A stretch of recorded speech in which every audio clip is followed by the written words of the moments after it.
Welcome to Anxious Like You, a podcast hosted by Micheline Malouf and Nadia Adesi, two therapists who are anxious like you. In each episode, Micheline and Nadia dive into their guests' experience with anxiety and give you the tools you need to face your anxiety head on. This podcast is made in collaboration with Dive Through, a mental wellness company. On today's episode, we have Alegra Kastens. Alegra is an associate marriage and family therapist who received her master's degree in clinical psychology. She specializes in the treatment of obsessive compulsive disorder, anxiety disorder, body-focused repetitive behaviors, body dysmorphic disorder, and eating disorders.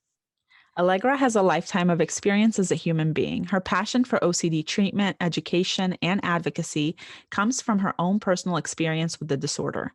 She also understands that relief and recovery are real with a large dose of evidence-based treatment and an equally large dose of willingness.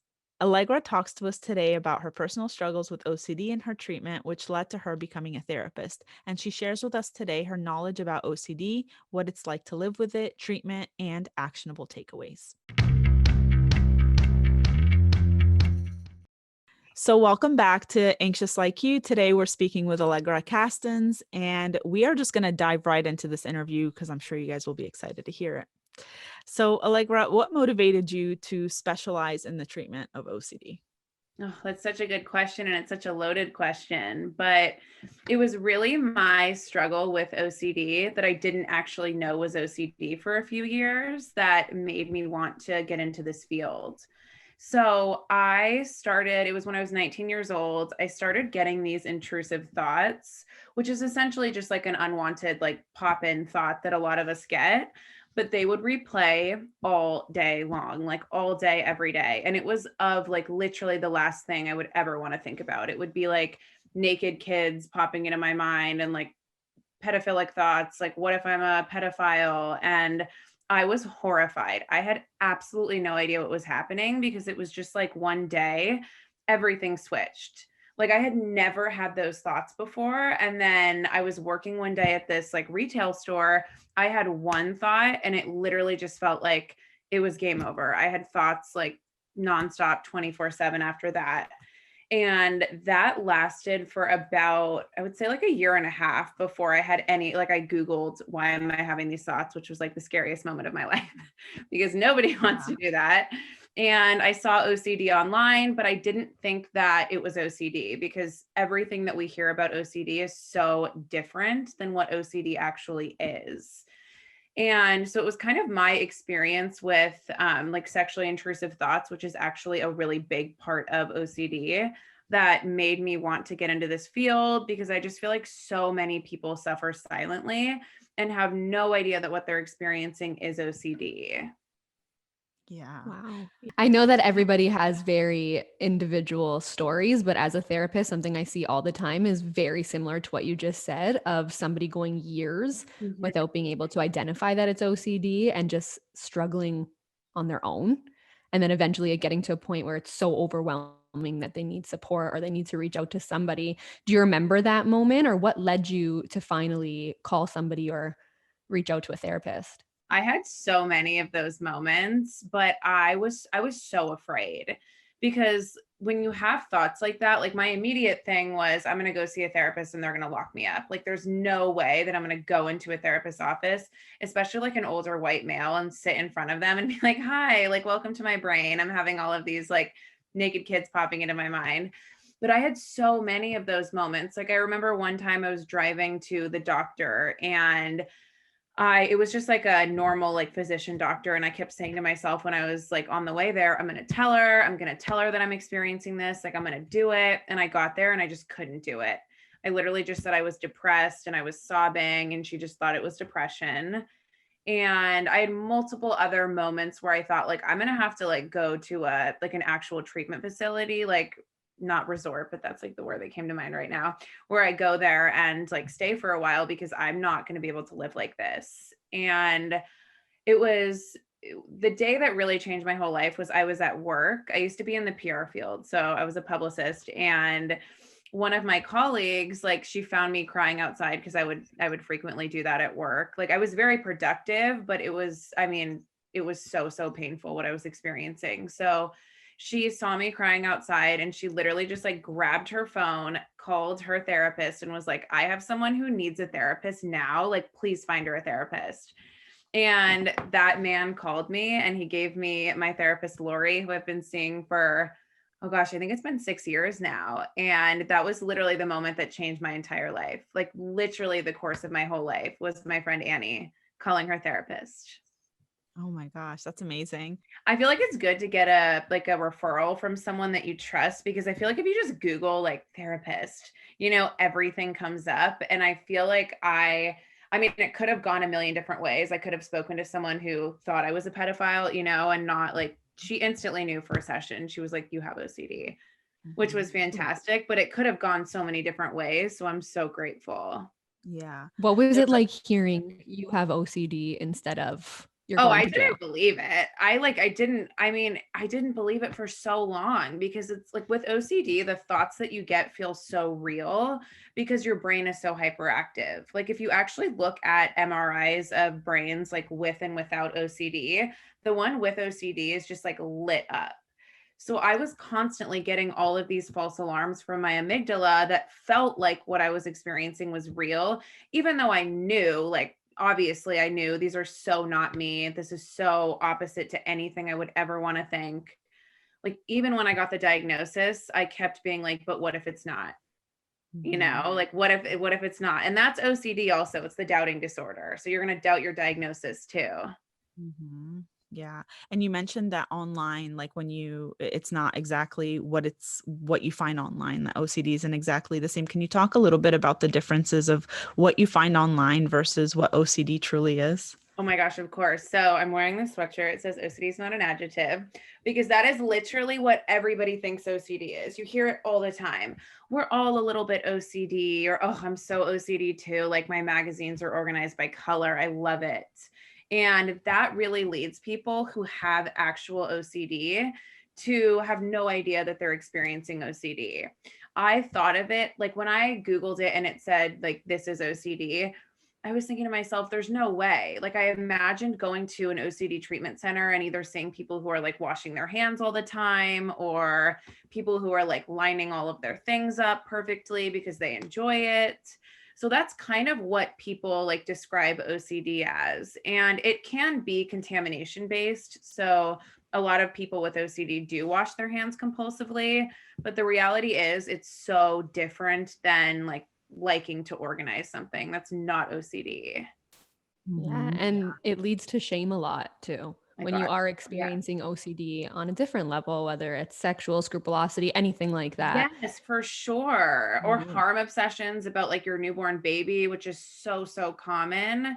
OCD has a pretty high suicide rate because like people are experiencing literally the worst thing that you would ever want to be thinking about, but then feel like I can't tell anybody about this. Mm-hmm. Can you talk about the different categories that the obsessive or OCD thoughts come in? So obsessions, like I'll start by just defining what OCD is, because that will probably be helpful. So it starts with obsessions, which are intrusive and unwanted thoughts, images, or urges. And they're repetitive to the person experiencing them. And they're very ego dystonic, meaning the person doesn't like them. So like an actual pedophile knows that they are attracted to kids and they like that they are having these thoughts. Someone with pedophile obsessions is horrified by them, absolutely hates the thoughts, literally hides from kids compulsively because they're so afraid. And compulsions can be physical or mental. So a physical or mental act that someone is carrying out to prevent something bad from happening or alleviate anxiety. So with like in terms of obsessional themes, OCD can latch on to absolutely anything. There's violent obsessions that a lot of people get. So like thoughts about stabbing their partner as an exposure, which we'll probably get into later, but exposure and response prevention is the gold standard treatment. I'll have some of my clients like stand with a knife to my back in session who have like the violent obsessions, or a lot of sexually intrusive thoughts about kids, family members, animals, scrupulous thoughts, whether it's like religious scrupulosity or moral scrupulosity, There's existential obsessions where people like repetitively question the meaning of life. I mean, it could be anything, but often they're taboo subjects, which a lot of people don't know about. Mm-hmm. And the shame that's developed as a result of that taboo subject, because you mentioned that you're not able to initially when these things happen, you're convinced that something's wrong with you, like you are terrified, and Yeah. so that leads to you not telling doctors, not telling therapists, not telling friends, so you're suffering in silence. You mentioned the high suicide rate, probably because of exactly that. Yeah. And the sad thing is too, a lot of therapists don't understand OCD. And like, I consider myself so lucky to have gone to someone that did, because there are so many people who get wrongly hospitalized. Like suicidal obsessions are very common, where someone keeps having intrusive thoughts or images of killing themselves, but it's the last thing that they would want to do. Like they're not actually suicidal. But therapists like get scared and will hospitalize that client. So I mean, there's shame just from living with the OCD. And then you can have that added layer of like seeing a therapist who doesn't get it and then adding more trauma. Yeah. And Micheline and I were just talking about something similar where I heard a story where somebody was actually providing reassurance based on someone's OCD. So even when I first started off as a therapist, I didn't have enough education on OCD. I wouldn't have known the exact treatment. It's something you need to do on your own, but it's so important. And starting my own practice made me realize how common it is. It's so common. And it makes me so mad because even in grad school, like, first of all, I had a professor in grad school who literally, like, I did a whole presentation on OCD for a class, and he literally cut me off mid-presentation and was like, "This is wrong." And I'm like, yo, I live with it. I like have been treated by a specialist. Like, this is not wrong. But he just didn't understand like what OCD actually was. So I had someone with a PhD interrupt me mid-presentation and tell me that what I was talking about in regard to OCD was wrong. And it just makes me so mad because then all of these therapists go out to practice and have no idea what OCD is. No idea. Yeah. Wow. That's so bad. Oh, it was so bad. Especially you were living with it. You had lived experience. Right. No one knows better than you. Yeah, for sure. There's also a big misconception with OCD that there has to be a compulsion that is like a physical compulsion almost, where you're doing something. Would you mind explaining more about pure OCD? Oh my gosh, of course. So I literally have this tattoo because that is what Pure O is what I live with. And what Pure O is, like, it's all OCD. So Pure O is just a nickname, but the person has obsessions. So like unwanted intrusive thoughts, and then performs mental compulsions, which is me. Like, you would never look at me like from an outsider's perspective and think that I have OCD, because you would never see me doing anything compulsively. And mental compulsions are really common and they often get missed by therapists. So a big one is like mental checking. So let's say someone gets like a sexual obsession about a family member. It's like, let me check my groinal area to see if I feel aroused. Or like mentally reviewing the past. When I was in my baby's room, like, did I stab her? Did I do this? And like constantly going over it in your mind. A lot of ruminating. Why am I having these thoughts? What do they mean about me? Like trying to solve them. Like mental self-reassurance, thought neutralization. So trying to replace like a bad thought with a good thought in your mind. I mean, the list goes on. So it's a really good question because a lot of therapists miss that too. They think, well, I don't see hand washing, so this can't be OCD.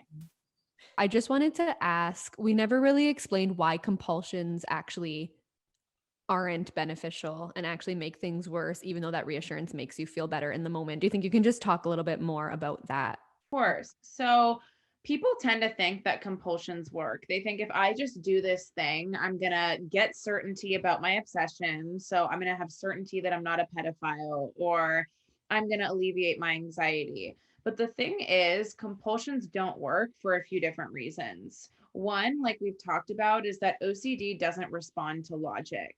So if you are constantly getting reassured or you're ruminating in your mind to try to solve it, your brain is never going to be able to connect to that. It's just not going to work. And then every single time you're performing a compulsion, you are reinforcing the obsessive compulsive cycle. So what's happening in the brain is the brain is sending off false alarms, and you feel like the obsessions are dangerous. The work is to just sit with that feeling and do nothing about it.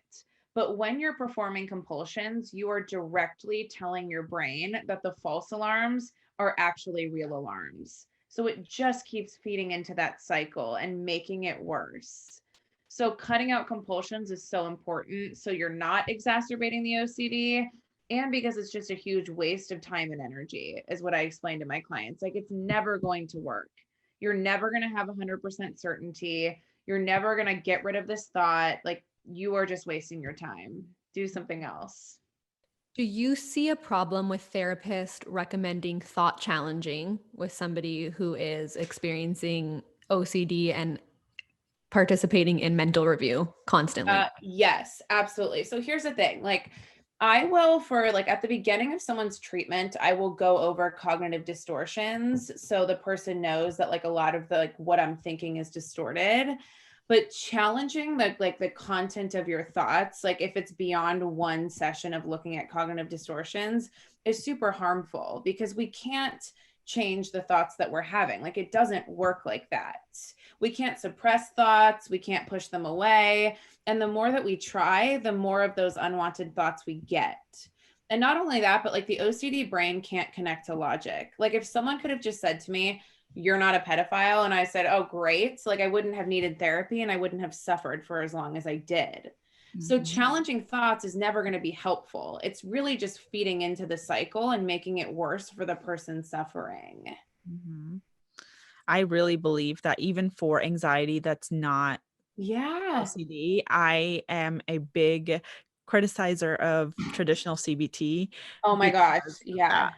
The stop sign too. I'm like, in what world is that ever going to help anyone? Just hold up a red stop sign and then you'll never think about it again. Like, No. And Nadia and I just recorded an episode about intrusive thoughts. And one of the activities we had people do on it was don't think of an elephant. Like, don't think of an elephant. And what happens is like you start like thinking of all of these elephants, and you can't tell your brain what not to think. Like, it's not, it doesn't work like that. It doesn't at all. And that's what the OCD sufferer tries to do. Literally, like, I don't want to think this. Let me think about anything else. And that just keeps feeding into the cycle. And that's like a recipe for disaster. Yeah. So you were somebody who struggled with OCD. Your friend found you. You went to therapy. You got really lucky, had an amazing therapist that knew about OCD, knew how to treat OCD. Was that how you decided to become a therapist, because of that journey, or was there other factors involved that led you to choose this path? I feel like I'm going to cry, and I don't even know why I'm about to cry, but my therapist, Lori, just like literally changed my whole life. And I feel like the luckiest person like ever because of her.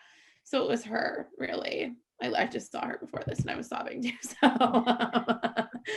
but yeah, she is single-handedly like the greatest person I know. And I know that sounds really wild, but I didn't have a great upbringing or great parents or anything. So she just like, as an attachment figure, changed my whole world. And I just remember looking at her being like, I want to be like you.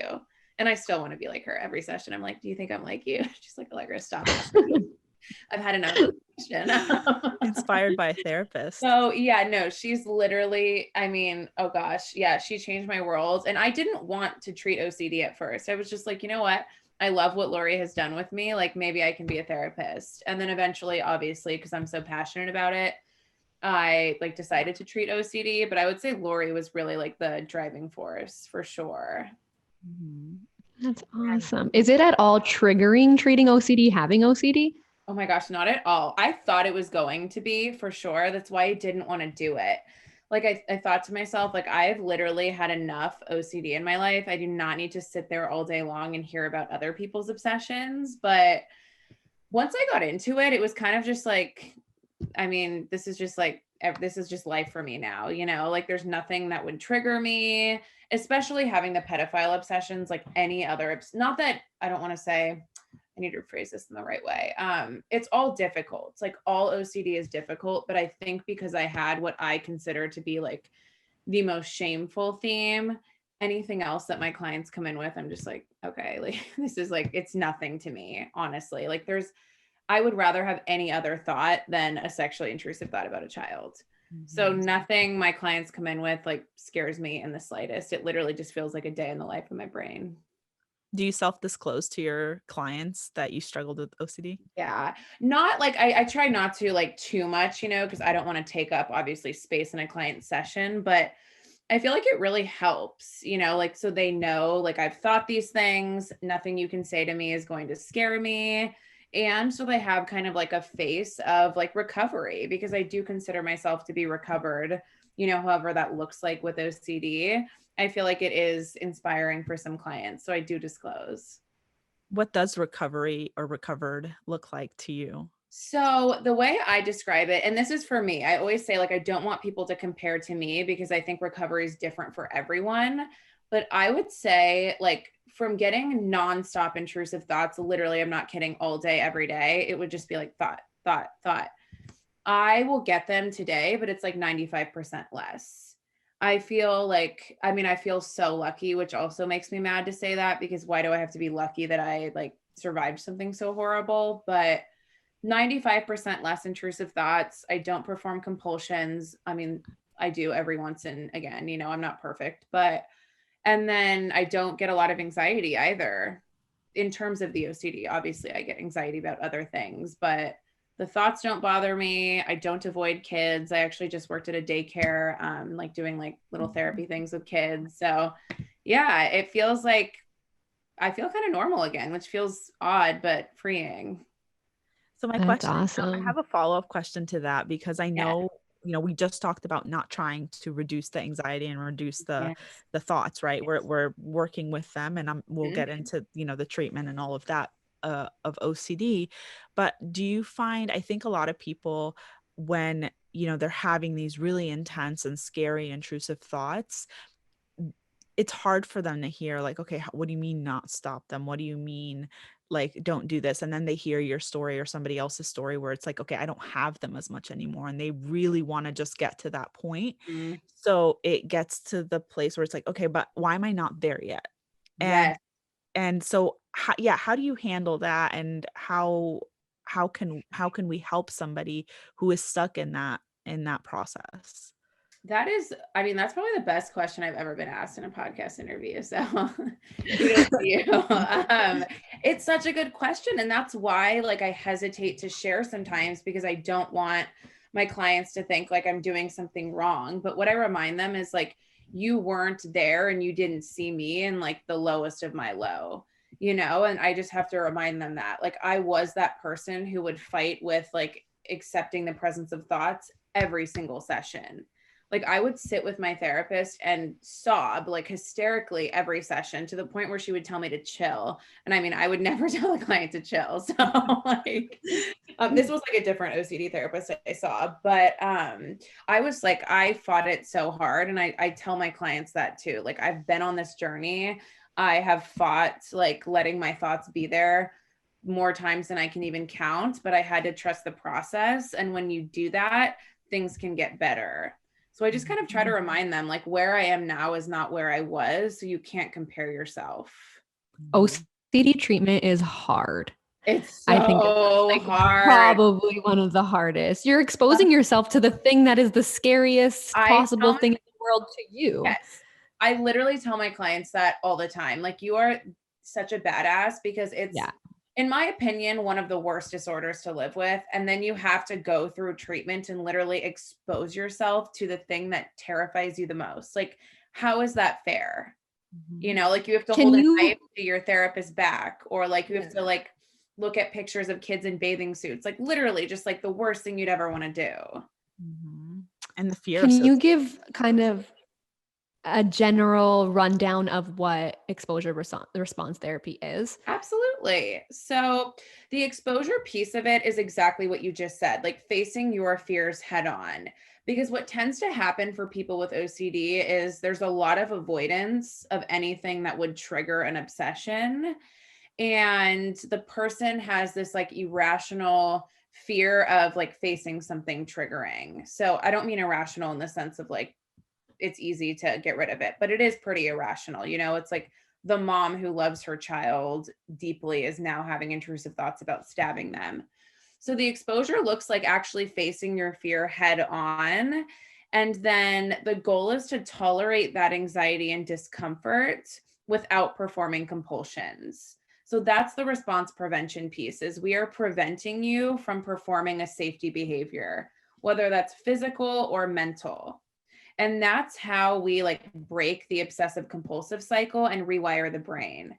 Because when we face something head on, our brain starts to recognize that it's not all that dangerous. And then when we cut out the compulsions, we stop signaling to the brain that the obsessions are really important. So essentially what it does is you face your fears, you cut out the rituals, and you learn that this isn't dangerous. I don't have to avoid this. Like, I can cope with it. Can you give us like an example or like paint us a picture of what a session of ERP might be like? Yeah, for sure. So it usually starts with me like talking about homework that they did, because I assign a lot of homework during the week. My thing is like, if you're doing 15 minutes of homework a day, then you're getting an extra therapy session a week. So I go over homework with clients, and then I will like pull up their hierarchy, which is a hierarchy of exposures, like from probably like 3 to 10. And then we just do the exposures. So, I mean, everything's telehealth right now, so it's not as like exciting per se as it like, by that I mean like my clients can't hold up a knife to my neck. Yeah. But I'll have them, I mean, anything from like watching movies about suicide to writing suicide letters if they have self-harm obsessions. Yeah, literally just like constant exposure, response prevention, utilizing mindfulness skills. That's really helpful. It's a lot of doing. It's a lot of behavioral stuff. It's not processy. Besides, like if they do an exposure, I'll say like, what did that feel like? Did you use your tools during it? But we're not processing like outside life stuff. It's definitely not talk therapy. Exactly. That's what I was going to say. It's not talk therapy. It's No, it's so behavioral. Very behavioral. I think it goes to show though that if you are letting your client hold a knife to you, that you know that that client is not doing anything. And even for them, this has to be my OCD. My therapist is letting me hold a knife to her neck or no, and they'll be like shaking like this, like they'll literally be like, and I'm like, you're fine. And I'll egg them on. I'll be like, do it. Like I said, do it already. And like they don't, because the person with OCD like is like less likely, I feel like, than someone without OCD to do these things. Like they care so deeply that they're having these thoughts, and they will do anything to make sure that like the thoughts don't come true. So I know I would never, ever have a client hold a knife to my neck that I was even slightly concerned about. Exactly. Yeah. Find you a different therapist. Not today. You mentioned that you had a thought one day, like one day you were fine, and then one day you had that one thought that triggered everything. Do you think that it was the amount of attention and the fear that that thought generated that made it worse, or do you think that that was something that was going to happen regardless? That is a good question. And it's honestly one I wish I had an answer to. Like, I have a few different theories. The first is that I was experiencing anorexia before the OCD. So I think my lack of eating and compulsive exercise really messed with my like brain chemistry. I used to blame myself for a while, like for the OCD happening, which I don't now. But I think it would have happened anyways, I think, is like the probable answer, because when I was in 8th grade, I had kind of like a flavor of this, but it went away after 2 weeks. I had this math teacher, I think her name was like Mrs. Chen or something. And I would literally get images of her naked. And she was not somebody I wanted to see naked. I'm literally like in the 8th grade, like visualizing this in class, like dying, but it went away after 2 weeks. So I was kind of like, I don't know what that was, but it went away. So like, whatever. And then at age 19, when that thought popped in, I don't know how to describe it other than like my entire brain changed. Like I could like feel it change, and I felt like a different person. Like I just knew from that moment going on, like I'm never going to be able to shake this thought. Like I'm just not going to be able to. That's so interesting. It was horrifying. Like I literally, it felt like my brain broke. Like it was just, it was awful. There's also not enough research out yet about OCD. And is it know. genetic? Is it happening in our childhood? They say between 4 and 5, but that's hard to identify if you're a 4. Yeah, it is Can for it be sure. trauma? Like what's the reason? Yeah, I think it's largely genetic. Yeah. And people ask that too, like, were you abused as a child or whatever? And I like was not sexually abused as a child. Like OCD really just attacks what you value. And I love kids. Like I literally I used to be the 5-year-old babysitting like the 2-year-olds in the neighborhood. And I've always wanted to be a mom. So OCD really just goes after like what you love the most. Interesting. Makes it so much worse because it's so much worse. And listen, every theme is very painful and every theme is hard to deal with. But I have a special place in my heart for people with pedophile obsessions because I think that is like the most shame-inducing obsession to have. Like you can go to a therapist and say like, I keep having these intrusive thoughts that like I'm going to die of cancer. And that's so much less shameful than I keep having these intrusive thoughts about having sex with a child. Is pedophile obsession with OCD different than scrupulosity, or is it in the same? Yeah, I mean, it's all at the end of the day, it's all an obsession. So like we just use names like pedophile obsession and scrupulous obsession to just like give a nickname to it. So people who don't know can kind of understand it better. Scrupulosity is either like religious or moral obsessions. So some of my clients are really fixated on whether or not they're doing things like right or wrong. And that would be like moral scrupulosity. Some people get religious scrupulosity where they have to pray in just the right way. And if they don't, they have to redo their entire like prayer. So let's say someone prays at night for 15 minutes. That might take someone with scrupulous obsessions like 2.5 hours to complete that prayer because it never feels like right enough. So they're praying or, acting on the compulsion in order to reduce the anxiety. Exactly. Yes. Or some people get like sexually intrusive thoughts about God, or like they'll get thoughts like fuck God that terrify them. So then they feel like they have to pray compulsively. Yes. Or go to confession, which is a yes. A lot of confession. Yeah. And even praying can be a compulsion for a lot of people. So it's like you have to ask yourself, am I praying to genuinely connect with God, or am I praying to like make this thought go away? Is there one type of, obsession that is most common that you see mostly in your clients, or is it pretty, spread out?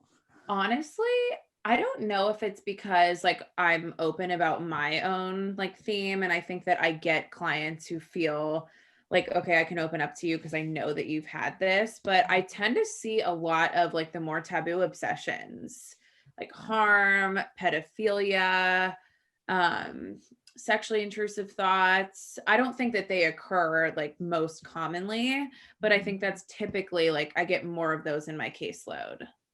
Which makes sense to me. If someone's like listened to a podcast interview where I talk about it so openly that I feel like people are like, oh my God, I can talk to you.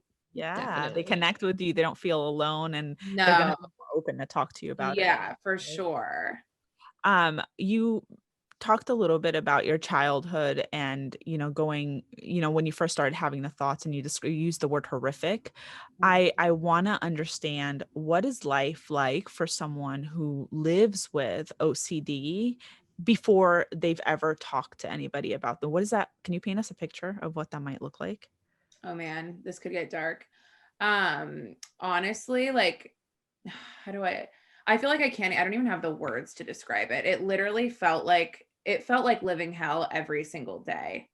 Like if you can imagine, like there's a good exercise that this OCD therapist does where he has people who don't have OCD write down, I want my like ex to die. So like imagine like the person you love the most, and then imagine that thought replaying in your brain all day long. Like that's really what it felt like. And there was no escape. Like there's no escape from your brain. I would dream about these thoughts. I would wake up and the thoughts would hit me in the face. I would be at work and they would just be constantly replaying. Every time I saw a kid, I would get like 12 out of 10 anxiety. I mean, it felt like I couldn't breathe for like 3.5 years. I mean, I couldn't sleep because I was so afraid of like the thoughts coming into my dreams. So I would just lay in bed, like so afraid to even sleep. And I mean, I was at the point where if I didn't figure something out, like I wasn't going to live. Like I just knew like I was not going to live like this. It just wasn't going to happen. So it's, I mean, yeah, it's like you're living in a burning room that you can't get out of. How was your first exposure? Oh, my first exposure. It was horrible. Oh my God. I literally remember like screaming and crying, like, this isn't working. And she's like, what do you mean? I was like, it's not. It's okay. It was so horrible. Oh my God. It was frightening. Like literally it was death. It was so awful. Yeah. It was excruciating. I feel and like it's so funny because my clients, I imagine you like, trust the therapist. Oh yeah, you have to for sure. Cause I saw an OCD therapist. I saw like two like different therapists at the same time for different things. And the first OCD therapist that I saw like didn't explain to me why we were doing exposure and response prevention. And I feel like it was early on. He would literally just like be like, okay, sit in front of this computer. And then he would like pull up a video about like pedophiles being caught. And then he would just like stand behind me. And I was like watching it. Like I didn't know why I was doing it. Like no one had explained ERP to me. So that was an example of like, oh my God, no, do not do that to someone. So I stopped seeing him. And then when I found like an OCD therapist that I really trusted, it was a lot better. Well, I mean, there needs to be some form of psychoeducation there. You need to know why you're watching a video of pedophiles being caught. And then he was like, and then for homework, you're going to go sit at the playground. What? What? No, I was like, what? And then the kicker, this is so bad. This shouldn't be the kicker. It was like, he compared his balding to my OCD. And I was like, we're not even going to go here. He literally was like, I used to be so afraid of going bald. And I can only imagine how you feel right now. Sir, you didn't think validation. Right. Like you didn't think you were a pedophile, boo. Like I would gladly be bald over having OCD. So yeah, it was a train wreck of like a therapy. Oh my God. It was a good example of like what not to do with clients for sure. Yeah, it showed you the kind of it gave me a lesson of like my clients have to understand why they're doing this or they're not going to buy into it and they're not going to stay in treatment. It's scary because we put so much trust in professionals because we think terrifying in our like us too. I mean, this can apply to us as well. I'm not just trying to target other people, but you think they're the experts in what it is and you listen to them. Okay, I'll just do this without knowing why. And it's not helpful. If anything, it can be more harmful. Oh my gosh. So many people that I see have been harmed by like previous therapists. Mm-hmm. Really sad. Yeah, I think it's really important to know that like not all therapists specialize in everything. Mm-hmm. And I think like you said, one thing that's really important to take away is that when we're in graduate school, I think they do a really good job at teaching us how not to fuck someone up. Yeah. But they don't teach you how to treat things that are serious. They don't say, here's a chapter on how to treat OCD. Here's a chapter on how to treat borderline personality disorder. We don't get that. We get the theories, and then the therapist has to go out and get training in these areas. So this is like, okay, when I'm looking for certain treatment, you want to ask the right questions, right? What is your training? What type of therapy do you provide? What is your success with, people who have the issues that I'm facing? So I think it's really important to note that because how much psychoeducation do you do? Because if you're going to go into a therapy session and they're going to put you in front of a movie or video or watching things that you're terrified of, oh my God, it could be so harmful. Yeah, and he was like standing behind me. It's like I would never do that to a client. That's just weird. Like sit in your chair, sir. Like I don't need you like watching over my shoulder. Like it was so uncomfortable. Yeah, I could imagine that. So uncomfortable and like a spectacle, honestly. Like I felt like I was like being watched. It was not good. Yeah. Do people ever question you being a therapist who has OCD or a mental disorder? That's a good question.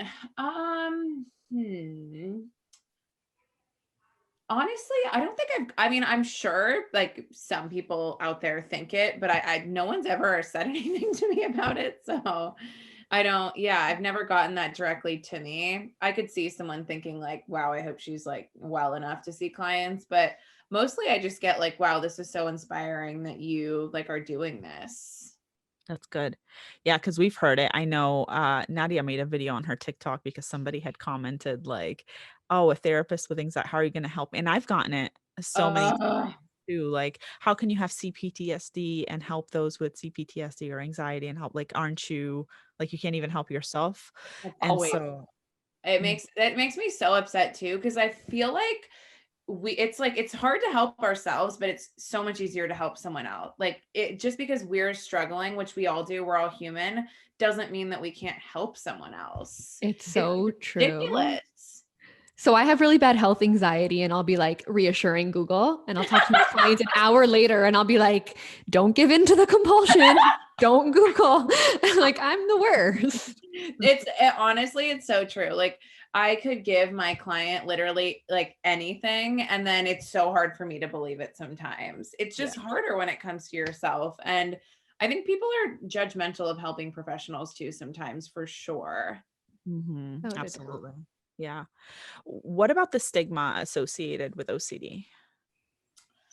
I mean, it's tough because I don't think people really know like exactly what it is, you know? So people often say like I'm so OCD, not even necessarily like it's super stigmatizing. They just use it in the wrong way.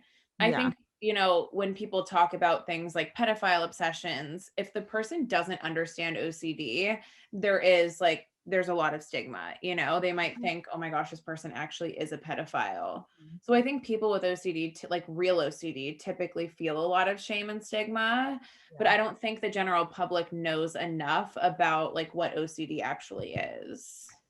Do you find that people who maybe have like counting compulsions or contamination come in if it hasn't progressed to something that's kind of taken over and say, I just thought this was normal. I thought this was how people tend to live anyways.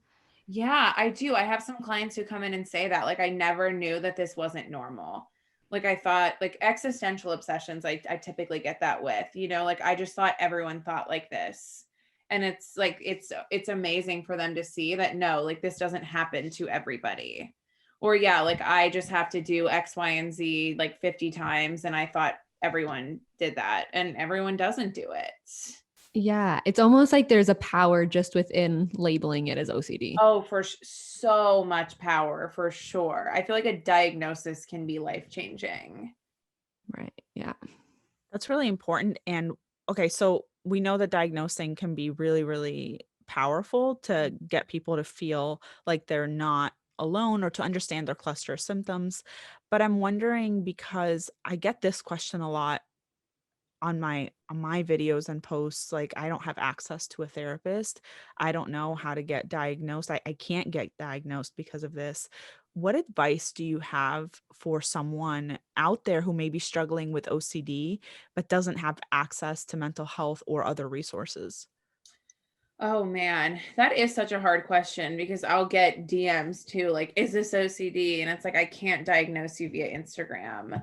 I would say using like self-help books, like there's some really great workbooks for OCD, and reading as much as possible, or even looking at online courses. Like Kimberly Quinlan has a really great online course for OCD. I think it's like $195 or something like that. And it's a 6-hour course. So just finding other resources, because sadly, like lower fee therapy doesn't really exist for OCD because it's such a specialty. Yeah, that's good advice. Yeah, definitely courses. I think having people like you online who Mhm. are open and talking about it and they can relate to and know that, hey, this isn't like a life sentence or anything that, Mhm. you Yeah. struggle with all the time is really, really helpful. The work you're doing is really important. I also heard you mention anorexia when you were younger. Mhm. And we got some questions from our followers on Instagram. And one of the questions was talking about, is there a connection between OCD and eating disorders? So OCD and eating disorders they present similarly sometimes. And I think it can be hard to like figure out which is which, but essentially like OCD and eating disorders both have obsession. Anorexia nervosa, like for instance, there are obsessions, a lot of obsessions about food and weight and body image. But what differentiates an eating disorder from OCD is that the eating disorder obsessions and compulsions are specifically related to food and body image. With OCD, the obsessions are like irrational and they're unrelated to body image or food in that way. So a lot of people have, like, they are comorbid and a lot of people have both. But if you are like, let's say you're restricting food because you want to be thinner, that would be more so eating disorder territory.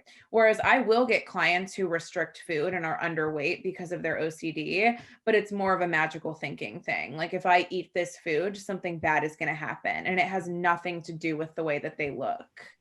So they can be like co-occurring and they do present similarly, but they're definitely different. Yeah. So not necessarily connected, but they just the psychology behind it might. I need to learn more about that. Honestly, I don't know enough about it, but from having both like anorexia and OCD, they felt very similar, just like different content, you know, like my compulsive exercise and like the nonstop thinking about like food and body felt very similar. Yeah. We talked a little bit about harm OCD and pure OCD. That's the type you struggled, you said, with pure OCD. Yes. You find that most people have that type of OCD? Is that more common than the one with the compulsions?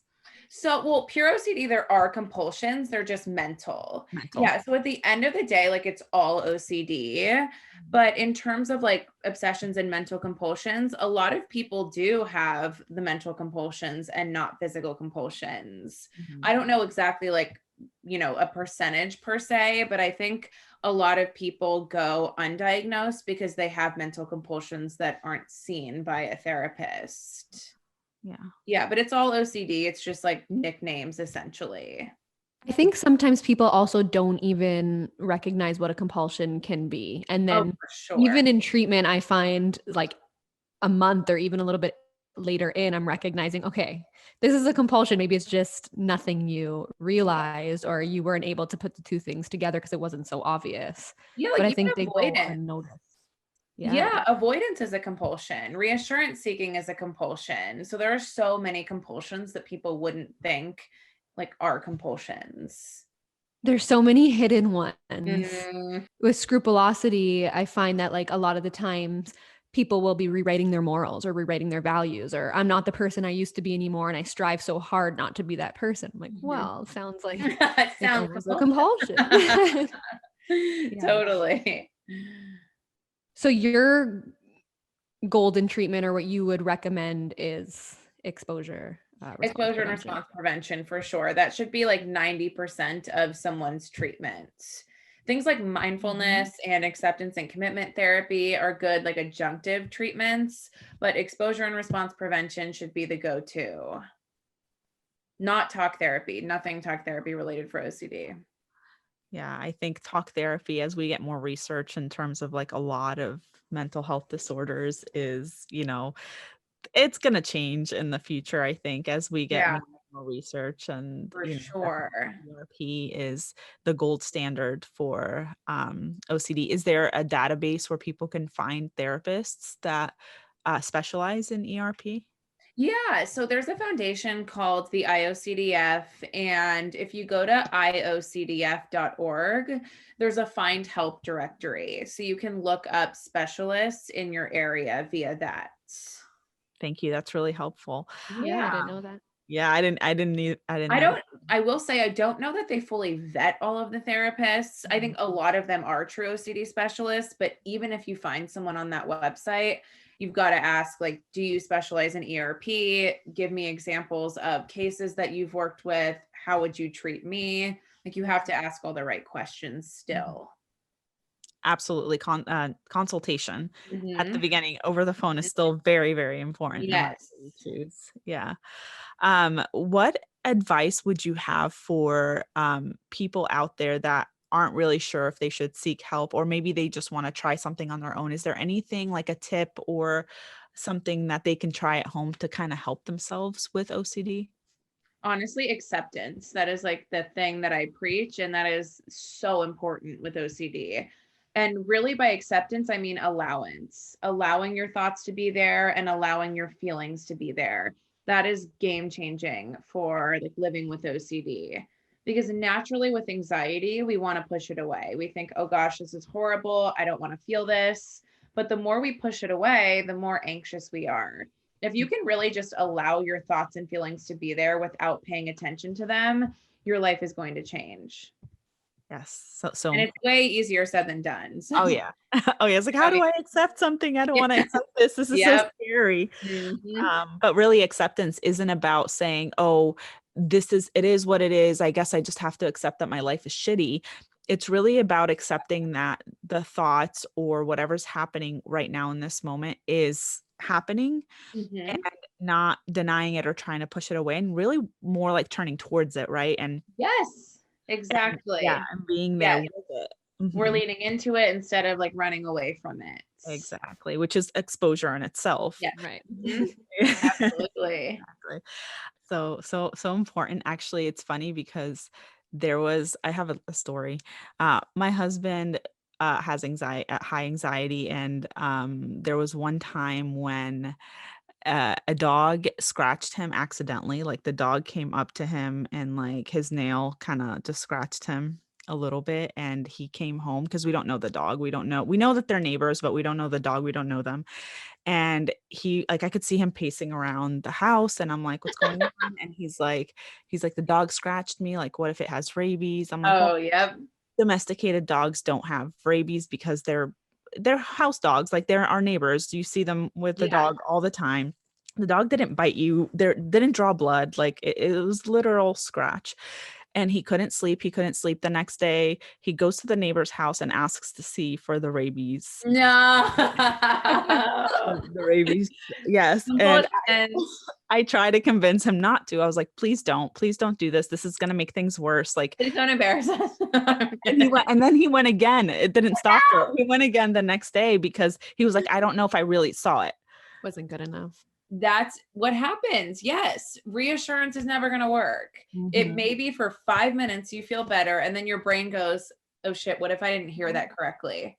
What if I didn't see it correctly? Let me just Google it again. Yeah. I told him, I was like, but you saw it with your own eyes. And he's like, yeah, but I can't trust that I saw it. I don't remember that I saw it. And so he went back, and I was like, okay, are we done now? Like, are we done? We gotta be done. We gotta be done. Exactly. I saw this really good analogy that was when you go to a pond and you feed a duck, it likes the food, and then next time it'll expect it and it'll bring 5 more friends. And then those ducks will expect it and bring their own friends. And now it's never ending. Yep. And I think it's the same thing with reassurance. Once you do it once, you need it more and more and more, and you need different ways because that one's not working. Yeah. Yeah, exactly. Well, this has been an extremely informative episode. It has been amazing to chat with you. And I want to tell our listeners, because I'm sure they're going to want to follow up with you and learn more about this. So can you tell them where they can find you? For sure. So Instagram is probably my biggest platform. It's at Obsessively Ever After. And I also write for Psychology Today and Very Well Mind. So every month you'll see new articles there. And then I just joined Clubhouse, but I still don't really know what it is. So maybe you'll find me on there at some point if I can figure it out. But I would say Instagram is probably the main way. Amazing. Well, thank you again for chatting with us today. Of course. It was so fun. Thanks for tuning in. If you like what you heard, make sure to subscribe and leave a review. Join the Anxious Like You community by following @AnxiousLikeYou on Instagram. See you in the next episode.